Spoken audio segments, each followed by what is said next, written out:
So today we have a folate biofortification.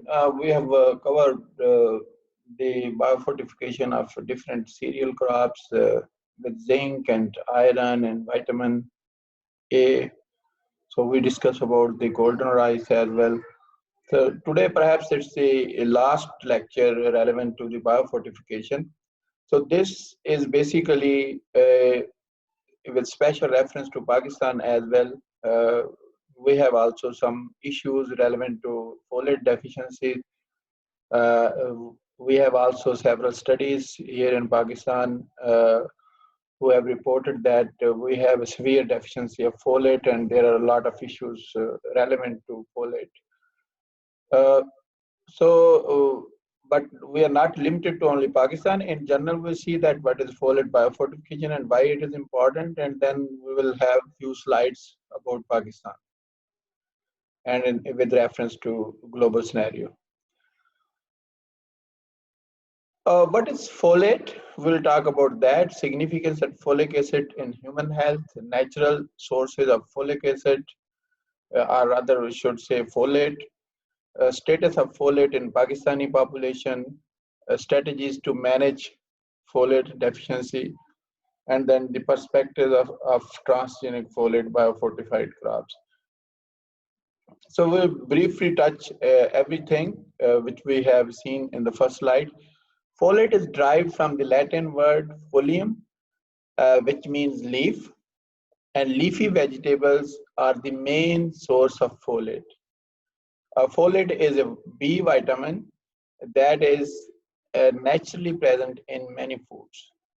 The natural form is folate, and the synthetic form, that is folic acid. So it means we cannot prepare folate, but we can synthesize folic acid, and which can work for folate, or which have similar characteristics that of folate.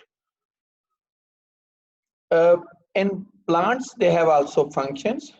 When the plants they are producing folates, in general, it means that they have some specific functions there. Folate mediate the transfer of one carbon units in metabolic reactions, photorespiratory cycle in plants, DNA and RNA synthesis, and protein synthesis. So folate is involved in very key metabolism in the plants.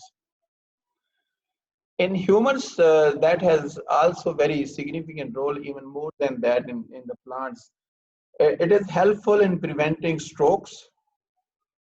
It is whether that is the cardiovascular or the brain hemorrhage type, what kind of stroke, all kind of strokes. So folate is helpful to prevent. It is also helpful in preventing obesity. It protects against the cancer. Then oocyte maturation, placentation in women, and then coenzymes in the red blood cell synthesis. So red blood cell synthesis is directly relevant to folic acid. In male spermatogenesis, reduces the level of homocysteine, which is amino acid, and the enhanced level of this in blood can cause many cardiovascular diseases. And the DNA and RNA synthesis, this is very important, because if we have any minor issue in DNA and RNA, so there will be a huge loss. So we have a great number of abnormalities if we have even a minimum variation in the DNA. So any element or component which is relevant to DNA or RNA synthesis, so that is very crucial. And that is the reason that due to deficiency of human folate in human, it causes a megaloblastic anemia, which is a kind of anemia. The shortage or the reduced number of red blood cells and the neural tube defects during the birth. Spina bifida, this is also a kind of a neural defect.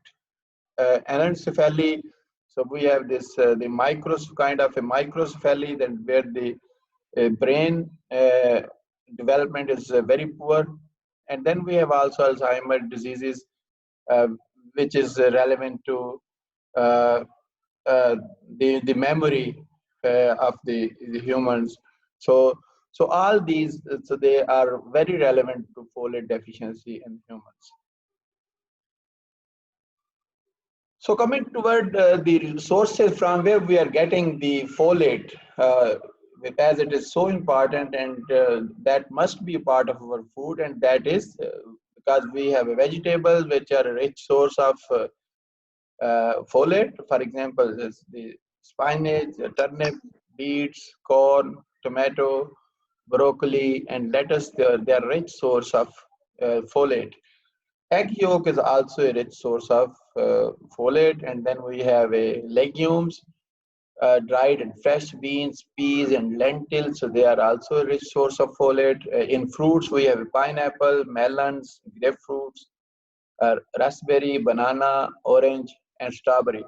So we have a various sources from where we can get folate to fulfill their requirements.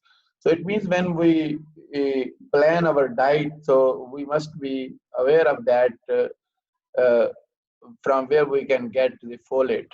Uh, you can see here that we don't see any meat product here. All the vegetables and fruits, uh, so they are basically the good source of folate.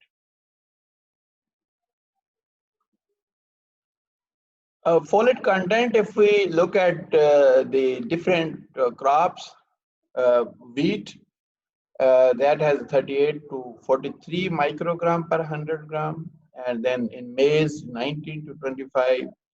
Rice, lentil is a very rich source of folate, and then peas are also a good source, and then beans you can see here. Spinach is also a very rich source.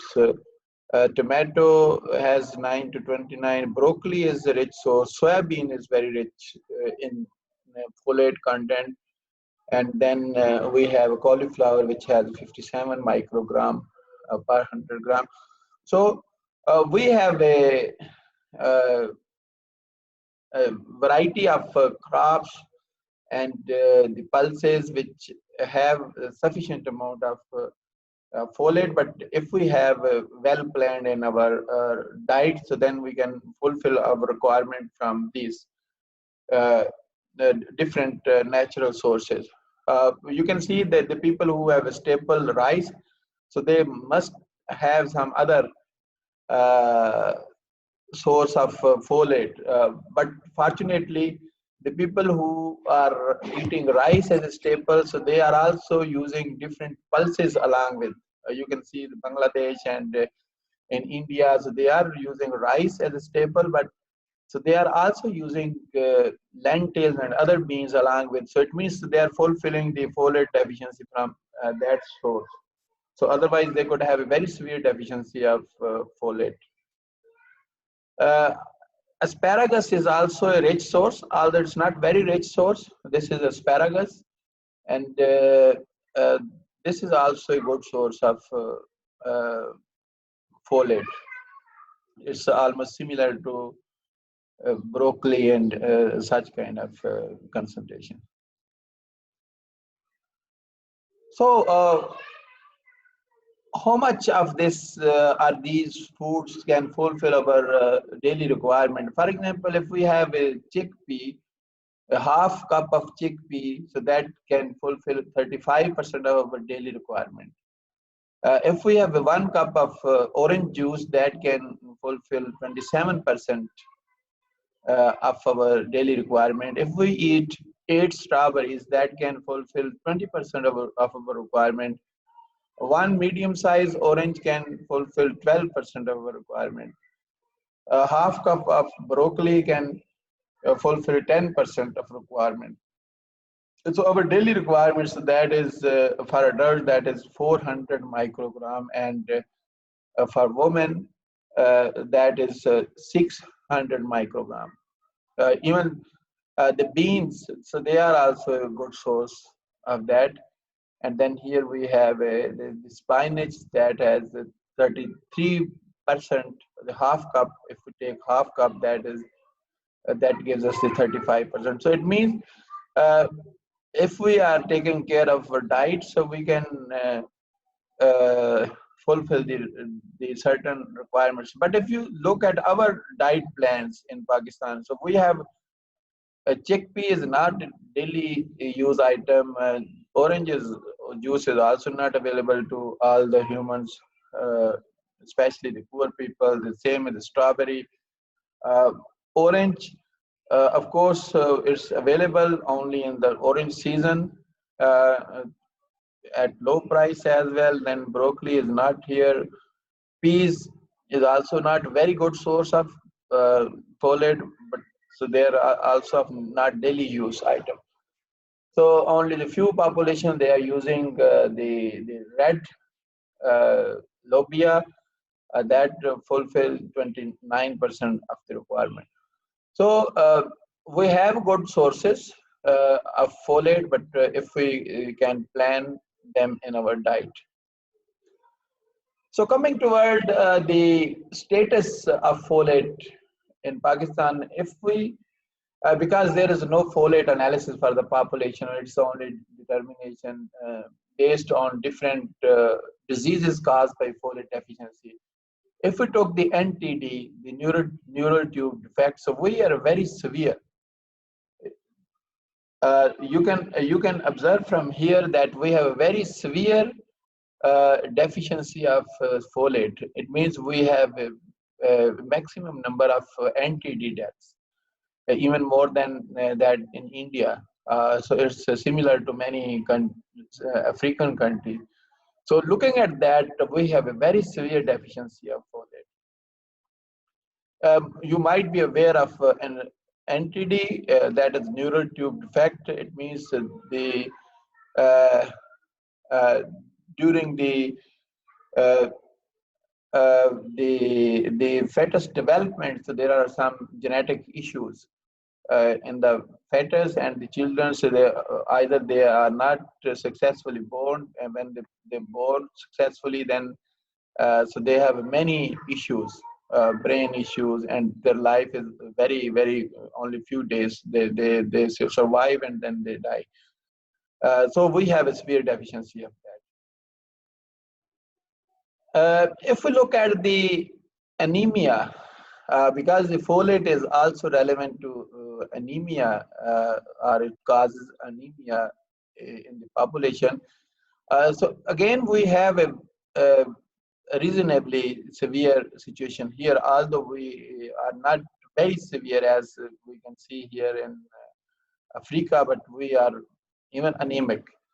Afghanistan, Pakistan, Bangladesh, we have almost the same similar situation here. Anemia is a condition in which you lack enough healthy red blood cell to carry adequate oxygen to your body tissue. I don't think that we have a detail in next slide. I want to just differentiate that we have anemia due to folate deficiency. We have anemia due to iron deficiency. Uh, the folate deficiency, or folate is involved in the production of red blood cells, while the iron is involved uh, in the activity of red blood cell. If you don't have a sufficient iron, so red blood cell will not be able to carry the oxygen. So because they will have less hemoglobin, and then that will the person will have some oxygen deficiency. But when we have a folate deficiency, then we have a not sufficient amount of red blood cells which can carry the oxygen. So in both cases, we say that the person's that is anemic. So anemic may be due to the folate deficiency, and may be due to iron deficiency, and may be due to both. But if you have uh, sufficient folate, and you have a sufficient red blood cell, but you don't have a sufficient amount of iron, so it means that they are not able to work efficiently. So in that case, the person will anemic. and both can support each other. For example, if we have a medium folate deficiency, and then we have also medium iron deficiency. So if some red bloods are being produced, so they are not able to carry sufficient amount of oxygen. But if we have a folate deficiency to a certain extent, and then but we have sufficient iron, so that will support the red blood cell to carry the oxygen uh, uh, through the red blood cell. So both can support each other if we have a such kind of situation in humans. Anencephaly, if we took the data of that in USA, 1/1000 pregnancies, so they have this issue, and most of them end in miscarriage, and 1/10,000 babies born with anencephaly. It means from 10,000, one is born which has this less development of brain. The microcephaly, we have a severe issue here in the region of Gujarat district. Uh, so that is not exactly anencephaly, but that maybe is because in that case there is a relatively better brain development as we see in anencephaly. But that is also due to some kind of folate deficiency and other nutrition deficiency, that the brain development is not sufficient. The size of the size of the head, that is not sufficient to hold the brain, and there is a lot of pressure on that. The skull development is not perfect. Uh, but in anencephaly, uh, uh, during the at the birth time, you can observe that the baby has some issue. But if you have a microcephaly, so that can be seen as a normal. But in the later stages, so there will be less brain development, brain growth, and then skull development, and then the person will be abnormal. So we have almost 6/1000 in some areas in Pakistan that I have mentioned, that in Gujarat district, so we have such kind of data which can be observed. Status of folic acid in Pakistani population. So there were studies conducted by Bhutta et al. In 2009. He is working, I think, in AGHA University. They mentioned that human nutrition does not meet the requirements. So what we have in Pakistan, that does not meet the requirements of folate. Deficiency of folic acid in human nutrition is causing several diseases like anemia, miscarriage, birth defects of the brain, and the spinal cord diseases. So we can observe that we have a lot of issues here. Pakistan harbor of anemia in South Asia, 15% being reported among pregnant women and 11 to 12% among 6 to 24-month-old children. So if the mother is deficient in the iron or folate, so definitely that will also affect the children. So in children, we have also 11 to 12% of this issue. So if we have anemia, that increases the chances of malaria and other infectious diseases. For example, nowadays we have the corona. If we are anemic, so then we have a more chance of getting that disease burst. So we will be more prone to corona's effects because we have we are more prone to infectious diseases. So how can we manage the strategies of folate supplements? We already know in the start we have discussed folate fortification and folate biofortification. So all these are three uh, major strategies if we are not fulfilling the requirement through our diets. Uh, in food folate supplements, we have folic acid in the form of folic acid available. It is extremely rare to reach a toxic level when eating folate from food sources. So there are some studies which have reported that if you are taking folic acid, so because that is quickly released or very soluble, so that can cause a toxicity in the humans. But there are also some studies which says that uh, the, the folic acid toxicity are very rare, because if we eat more folic acid, so that will be released along with urine. But if we eat the food which has a folate, so as the folate is a natural product, so that doesn't cause any kind of toxicity. Excessive amount that is more than 1 milligram per day can cause B12 deficiency. So this is a issue that if you are taking more folic acid, which is I think vitamin B9, so that will cause B12 deficiency, vitamin B12 deficiency. So this is a really well-reported issue. About 400 microgram is recommended dose. So it means zero point 0.4 milligram per day. So that is some kind of recommended.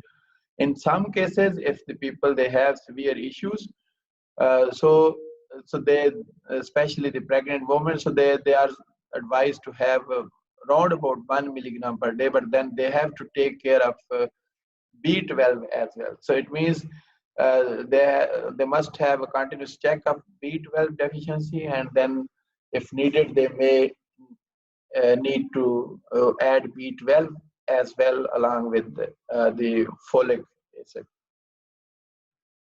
Uh, then we have a fortification of folic acid. So there are several studies. Here I have reported here, that is the number of pregnancies with neural tube defects. The red color that shows before fortification, and then the below that is after fortification. It means the women they were not provided the folic acid fortified food, so there were a huge number of neural tube defects. But when they were provided with fortified food, so you can observe here that the neural tube defect was decreased very significantly in Chile and Quebec, uh, then Nova Scotia, Ontario, USA. So in all cases, we have seen that there is a very clear impact on that. So where we had more neural defects, and there we got more relative significance of fortification. A case study in AGHA University, uh, they conducted 18 study and 7 studies to evaluate the effect of periconceptional folic acid supplementation. 4 studies were done to check prevention of NTDs, where the fortification reduced 62% NTD defect, and then 3 studies were done for secondary prevention, that was 70% reduction. 11 studies uh, to assess the effect of fortification of food with folic acid. Uh, so then there was a 41% reduction of NTD. So here they provided not fortified food, but they provided some folate supplements. So when they provided supplements, and then they also provided the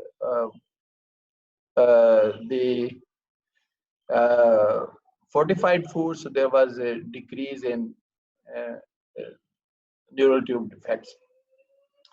So it means whether you are working with the food supplement or working with the folate fortification, you can have a significant effect to decrease the concerns of folate deficiency. So if we talk about biofortification, we know that we have 3 types of biofortification: agronomic, conventional breeding, and transgenic.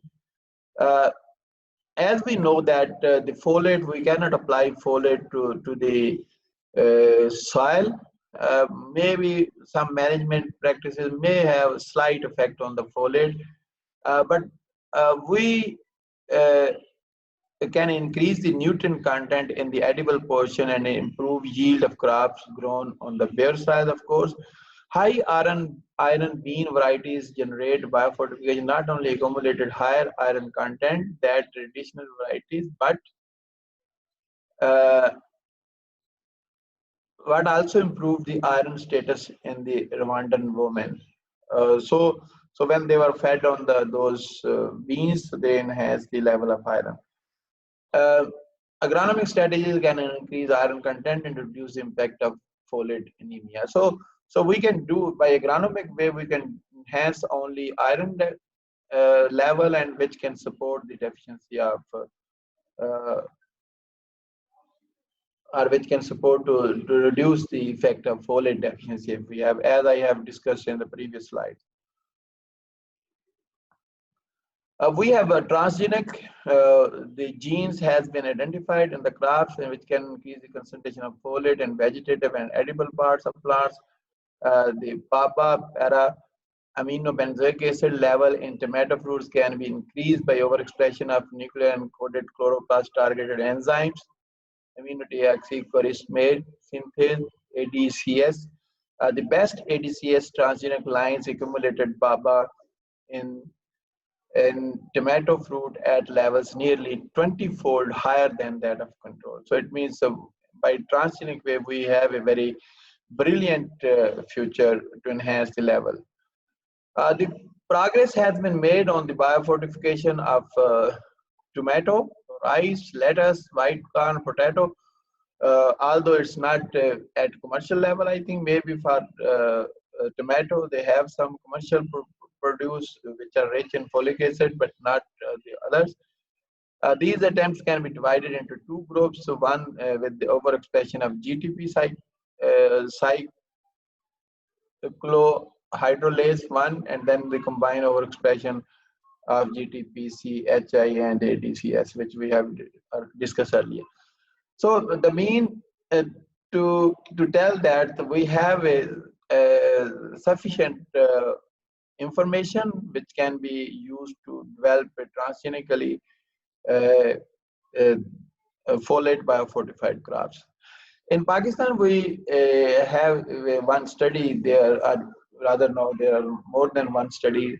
The NARC researchers, they did work, and they found that there is a wild sea buckthorn in the Kashmir, and which is very rich in folic acids.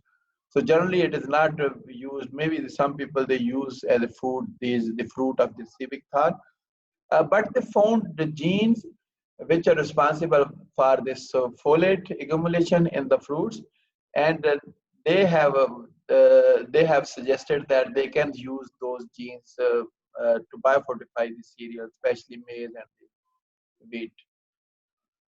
So it is perhaps the last slide, the need of folate biofortification in Pakistan. Very simply, food supplements are not food supplements are expensive, and the provision of folate supplements at proper time is difficult, especially due to unplanned pregnancies.